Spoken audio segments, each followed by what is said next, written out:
authorizes funeral rites and provides protection for her corpse, and the sarcophagus chamber, decorated with Book of the Dead 144 on its local west half, and Book of the Dead 146 on its local east half. These latter scenes depict Nefertari demonstrating the esoteric knowledge that allows her to pass through a series of netherworld gates. Despite the heavily damaged state of Tui's tomb, the surviving relief fragments in QB80 suggest that Tui's tomb had been almost as elaborately decorated as that of Nefertari. Moreover, it was also adorned with a large number of Book of the Dead scenes. Tui's antechamber was adorned with a different set of Book of the Dead scenes from that of Nefertari's antechamber, as Book of the Dead 18, a chapter describing the various councils of netherworld deities, appears in the local west half of the chamber, and the more solar-themed Book of the Dead 15 and 16 adorn the local east half. Like Nefertari's tomb, the lower half of Tui's descendant corridor appears to have been decorated with Book of the Dead 151 motifs, and the surviving reliefs in the sarcophagus chamber on the sarcophagus chamber walls indicate that it too was decorated with Book of the Dead 144 vignettes on the west wall and Book of the Dead 146 vignettes on the east wall. Sorry, I've got my slides a bit out of order. So this is Book of the Dead 144 and 146. Furthermore, the well-preserved program in Nefertari's tomb and the surviving reliefs in Tui's tomb indicate that both possessed text-heavy versions of the Book of the Dead chapters throughout the tomb, in which the chapter text appears along with the vignette. When Book of the Dead chapters appear in most other Ramesside queens' tombs, usually only the chapter illustrations and simple captions are employed. Though the Book of the Dead illustrations alone were clearly considered sufficient for the scenes to be ritually effective, the execution of long vertical columns of chapter text in painted relief, covering large areas of wall space, would have been far more time-consuming than the creation of illustrations and simple captions alone. And this suggests that there had been a greater expenditure of labor and longer preparation times necessary for the completion of Tui's and Nefertari's tombs than for those of the other queens. The second subgroup, QB71 and QB68, are the tombs of the two eldest daughter wives of Ramses II. Bintanath, the king's firstborn daughter, whose mother was Nefertari's co-queen Isitnofret, and Merit-Almond, the third daughter born to Nefertari, and the fourth-born of Ramses II's princesses. QB68, Merit-Almond's tomb, lies immediately to the east of Nefertari's tomb, and QB71, the tomb of Bintanath, is on the east side of Merit-Almond's. QB68 and QB71 are similar to each other in size and plan, though QB71 is marginally larger and more elaborate. Both tombs are smaller and have simpler plans than either QB66 or QB80, and each possesses an antechamber with two largely destroyed piers and lateral annexes. However, QB71 also has a unique undecorated subchamber, which is the lowest lying chamber in the tomb and is situated directly underneath the antechamber's west lateral annex. Instead of a descending corridor, QB68 and QB71 each possess a small set of steps leading down to the sarcophagus chamber. Each tomb's sarcophagus chamber has a simple, shallow sarcophagus depression in the relative center of the floor and one small rear annex. In addition, QB71 sarcophagus chamber has benches along both side walls. Both tombs are similarly decorated with a series of divine scenes, each showing the queen offering to and receiving favors from the gods, from various gods and goddesses. The sarcophagus chamber of Bintanath's tomb also includes the vignette of Book of the Dead 138, a chapter allowing the queen to enter the retinue of Osiris. And this chapter has, again, just a very simple caption. The third subgroup includes QB74, the tomb later usurped by Duat-Tepet, and QB75, the tomb of Henut-Ra, a later born daughter of Ramses II and an unknown mother. The plans of both tombs are essentially smaller, simplified versions of those in the first subgroup, in other words, those of Tui and Nefertari. Each tomb possesses an antechamber with two piers, a short descending corridor, and a sarcophagus chamber with either 2 or 4 piers, 2 in the case of QB74, 4 in the case of QB75. Neither tomb's sarcophagus chamber possesses annexes or sarcophagus depressions. QB74 has one lateral antechamber annex, while QB75 possesses no subsidiary annexes at all. That these two tombs were decorated at roughly the same time is supported by the fact that both have antechambers adorned with the same decorative scheme, one that in my dissertation I've called the Satra repertoire and have discussed elsewhere. However, the other chambers were decorated differently. QB74's east lateral annex is adorned with Book of the Dead 180, as in the scene that you saw previously in Nefertari's tomb, and with divine scenes. QB75's sarcophagus chamber program comprises the Book of the Dead 16 vignette and other divine scenes, while that in QB74 is a combination of Book of the Dead 151 motifs and divine scenes. QB60, the tomb of Nebet-Tawi, is situated at the west end of the north flank in front of Tui's tomb. Nebet-Tawi was Ramses II's fifth-born princess, and likely a daughter of Isip-Nofret. Nebet-Tawi's tomb possesses an antechamber with 2 piers, a local east lateral annex, and a rear annex.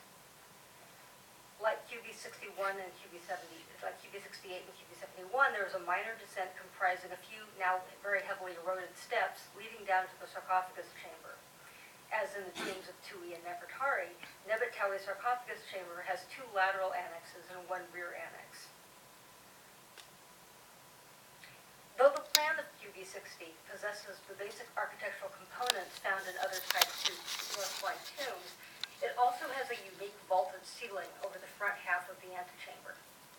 This vault, which once rested upon the 2 now largely destroyed piers, would have turned the front half of the antechamber into a virtual transverse hall.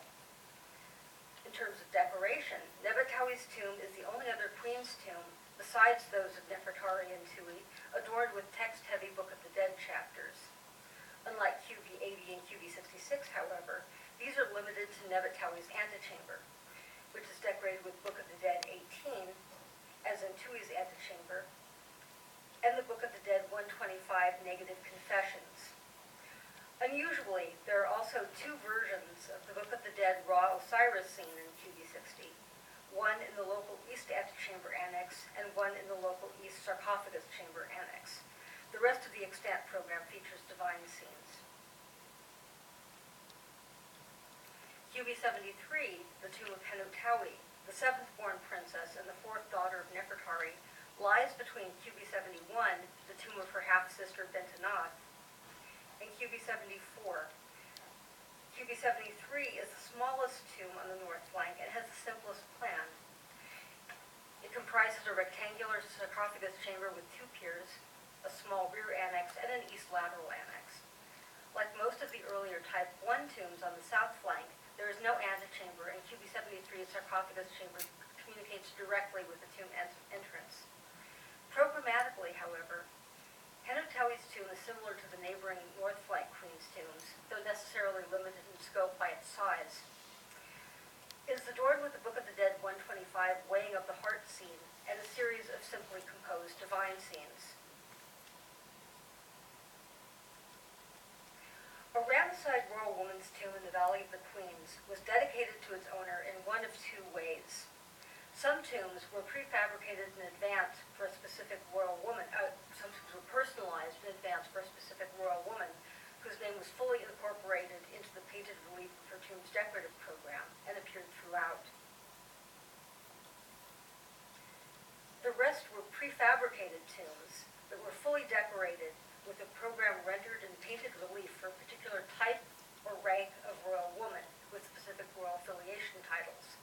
However, blank cartouches, blank spaces, or both were left throughout the program so that the name of the queen or princess ultimately buried there could be painted in later.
created for women who had greater seniority and status than those buried in the prefabricated tombs, because all 5 women buried in the personalized tombs are more frequently attested as Hemet-Nesu Weret on monuments from the reign of Ramses II than are Heneptali and Henep-Ra, who were the 2 youngest royal women interred on the north flank. There is also a correspondence between the specific location on the north flank and whether the tombs were personalized or prefabricated, as the 5 personalized tombs were located at the west end and center of the flank, while the 3 easternmost tombs were prefabricated.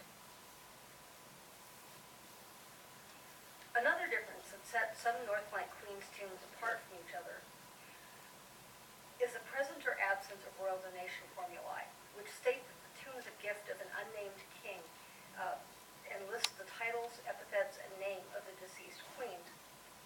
These formulae appear as dual mirror composition text adorning the lintel and jambs of doorways, usually the doorways of lateral annexes. That the king is not named is consistent with the rule of decorum that prescribed kings' images and names from Ramesside queens' tombs. As far as it was possible to tell, these formulae did not appear in the tombs of Tui and Nefertari, where the jambs and lintels of doorways were either decorated with each queen's names and titles alone, or in the case of Nefertari's tomb, some annex doorways had no special decoration, but blended in with adjacent wall scenes. During Ramses II's reign, the royal donation formulae are only employed in the tombs of his daughter wives. There are several possible explanations for their use at this time. It may directly relate to the deceased woman's king's daughter title. There may have been a change in fashion that occurred after the deaths of Tui and Nefertari. It may be an indicator of lesser seniority or rank, perhaps suggesting that the daughter wives had greater dependency on the king and less power, autonomy, and wealth than Tui and Nefertari, or some combination of these reasons.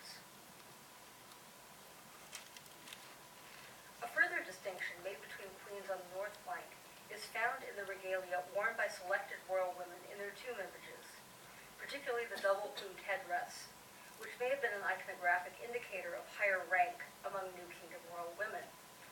Every Ramesside queen buried in the valley, Satrati Titi, is depicted in her tomb wearing the same style of long, diaphanous white linen gown and a vulture headdress topped by a flat modius crown. But all of the queens on the south flank and most of the queens on the north flank wear no other diadem except this combination of vulture headdress and modius crown.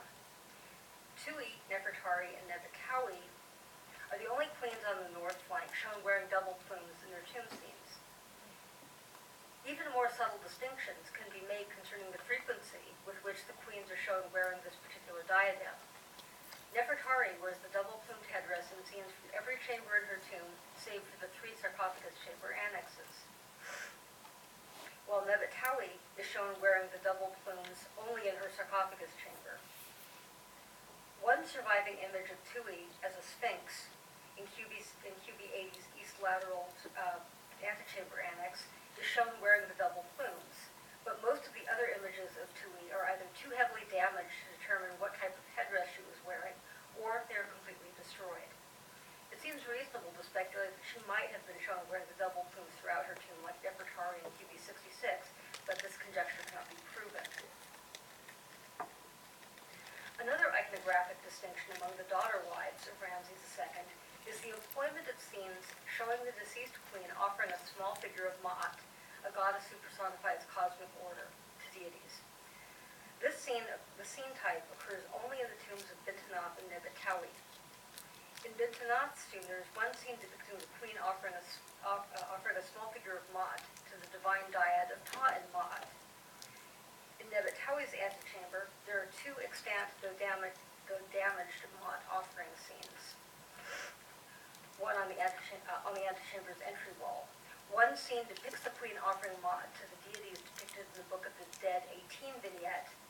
The other shows her offering Ma'at to the deities in the Book of the Dead 125 negative confessions vignette on the adjacent lateral wall.